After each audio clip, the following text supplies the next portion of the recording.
CBS News Miami. Good afternoon and thank you for joining us. I'm Lauren Pastrana and welcome to CBS News Miami's 4 p.m. Quickcast. Let's take a look at today's top stories. Off the top at 4, the search is on to find the people who shot a teenager in a Southwest Miami-Dade neighborhood late last night. CBS News Miami's Peter Dench has the latest from Southwest Miami-Dade. Loved ones are telling me this makes no sense to them and they want some answers. Police say the youngster was shot while sitting inside a car outside his home, and he was airlifted to the hospital in critical condition. He was coming home. They shot him in front of my house. This woman tells me she cannot believe that her 15-year-old brother was shot multiple times right here while sitting behind the steering wheel of a small red SUV. He does a lot of things. He's very smart. He's smart. He's generous. He cares about a lot of people. He puts himself before anybody. My brother does a lot of things for a lot of people, and they should not be, they take him for advantage and everything, but my brother's a loving person. Miami-Dade police responded after a report of shots being fired here. They also found a 21-year-old man in the car who was not hurt. The 15-year-old boy was airlifted to HCA Florida Kendall Hospital. My brother should not be going through this. My brother should not be in the hospital right now. My brother should not be going through none of this. He should not be in the bed or nothing. For a person to want to pull out a gun and hurt a little 15-year-old little boy, just turned 15 last month. Gun violence should not be allowed, and it should not be allowed for people that is just going to use it to not better our earth. It's not going to better nothing. It's just going to hurt people and everything else. It should not be like that. Police say they do not have a motive. And feel the pain that the mother's going through right now. This should not be happening when it involves a 15-year-old child. This is somebody that should have been going to school tomorrow instead of fighting for their life at a trauma center. These individuals are still within our community. They're considered armed and dangerous. If they were willing to try to kill somebody, I'm sure they may strike again. So we have to come together as a community in order to be able to stop this gun violence. Miami-Dade police say they have a limited description of the two males who took off. They say one of them was 6 feet tall and wearing dark clothing. At this point, they do not know who was being targeted. If you can help, call Miami-Dade Crime Stoppers at 305-471-TIPS. Coming up at 5, we will hear from the victim's girlfriend. It's Southwest Miami-Dade. Peter Dench, CBS News, Miami. Always alerting, always tracking. This is Next Weather.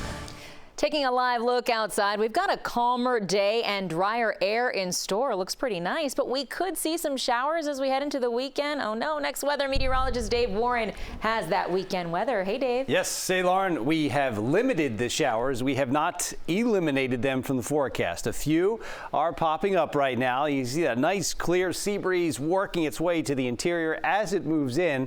There are just a few showers that have been developing here, 1 or 2 in Broward County, right along 595 there.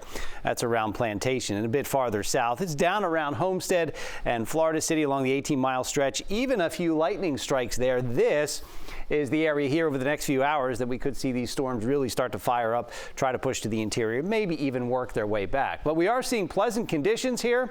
The rain tracker over the next few hours continues to show just a few showers around the metro areas, but that area here in Miami-Dade, even mainland Monroe, possibly even along Tamiami Trail is where we could get these showers developing here. Now, if the rain comes in overhead, you do see temperatures dropping.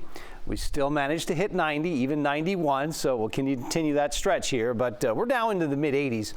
Nice and comfortable here for your Friday evening. We'll drop it into the upper 70s here overnight tonight. Just a 20% rain shower chance or two, maybe an isolated storm, especially to the south, but it'll put 10% because a lot of this activity is over the interior here, diminishing by about 10, 11 o'clock tonight.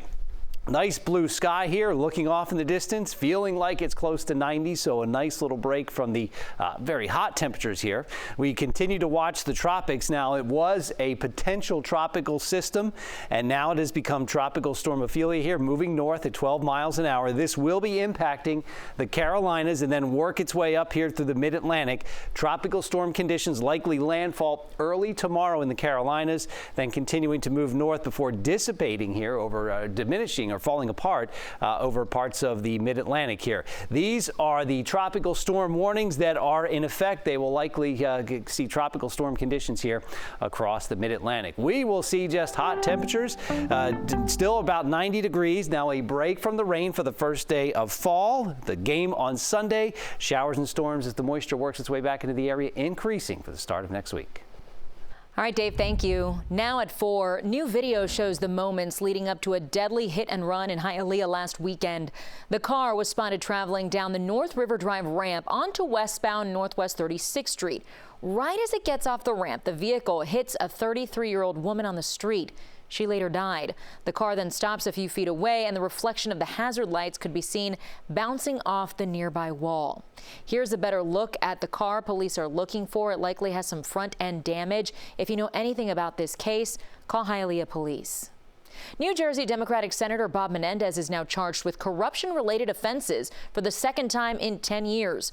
According to the newly unsealed federal indictment, Menendez and his wife Nadine are accused of accepting hundreds of thousands of dollars in bribes in exchange for the senator's influence. CBS News Miami's Willie James Inman joins us live from Washington, D.C. And Willie, this is the second set of corruption charges levied against Menendez by the Justice Department in the past decade. He previously fought off conspiracy, bribery, and honest services fraud related to alleged personal favors. He is up for re-election next year, but can he still serve on the panel as chairman of the Foreign Relations Committee, according to Senate Democratic Caucus rules?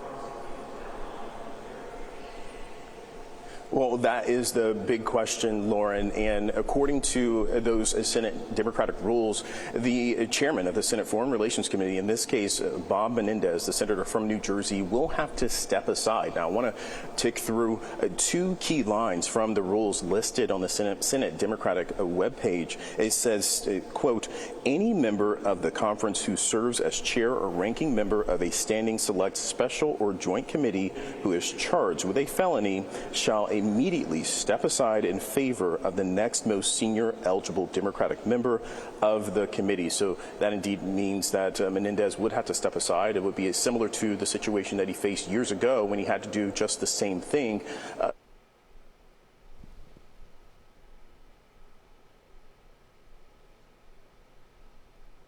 From about 2018 to 2022, that him and his wife accepted bribes in exchange for official acts. In a statement, I'm just going to summarize part of it here. He says the excesses of these prosecutors is apparent. They have misrepresented the normal work of a congressional office. He then goes on to say, I remain focused on continuing this important work and will not be distracted by what he calls baseless allegations.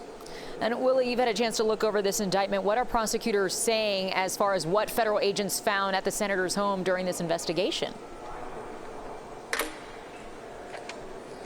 Yeah, Lauren, there were several items uncovered in the raid of the Menendez home that happened in June of 2022. I want to take through a few of those items, and we also have pictures that were provided in the indictment that was released today. Officials found some $480,000 in cash stuffed in envelopes and in closets, some of that cash stuffed in jackets marked with the Menendez name. Officials also found a Mercedes-Benz that was allegedly provided to the couple by one of the men named in the indictment. On top of that, there was some $70,000 in a safe deposit box belonging to Nadine Menendez, Senator Menendez's wife. And the one interesting item I want to mention to our viewers, there were some gold bars uncovered in that raid of the Menendez home worth more than $100,000. Now, the senator and his wife face 3 felony charges, and he is essentially saying that he's an innocent man here, but this will certainly play out over the months, maybe perhaps year or so to come. But as of now, we anticipate that the senator will indeed have to step down from his post as the chairman of the Senate Foreign Relations Committee. Lauren? All right, Willie James Inman live for us in Washington, D.C. Thank you for those details. And we'll have more news when we come back. Stay with us. Welcome back to CBS News Miami's 4 p.m. Quickcast. Now, a new edition of Taste of the Town with a fresh twist. A renowned local husband and wife restaurateur team recently embarked on a brand new culinary endeavor. CBS News Miami's Lisa Petrillo takes you on the journey behind the creation of Normandy Gourmandy. We have our wine collection. Meet Sandy Sanchez and Ben Rabla, a power couple making waves in the South Florida restaurant scene. Sandy and Ben are a husband and wife team who are the creative forces behind two thriving restaurants that have previously been featured in our Taste of the Town, namely La Fresa Francesa and Silver Lake Bistro. The chicken has been marinated in olive oil, rosemary, and garlic for 24 hours. French-born chef Ben works his magic in the kitchen, while his Cuban-American wife Sandy ensures a flawless dining experience. Their love story began 11 years ago in California, and it's a partnership built on trust and respect.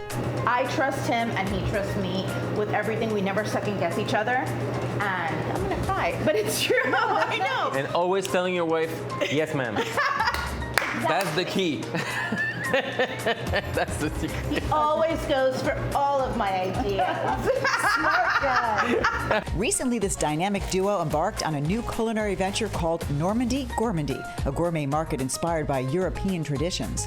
We have a wonderful international wine collection, France and Spain, of course, but also Argentina. You'll also find charcuterie, over 21 varieties of cheese, fine oils, meats, poultry, pet items, chocolates, gifts, and much more.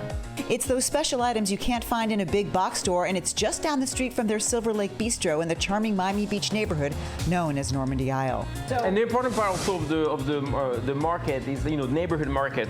Again, like the way you found them in Europe. It's like, it is a gourmet market, but I insist always on telling people that gourmet doesn't necessarily mean expensive.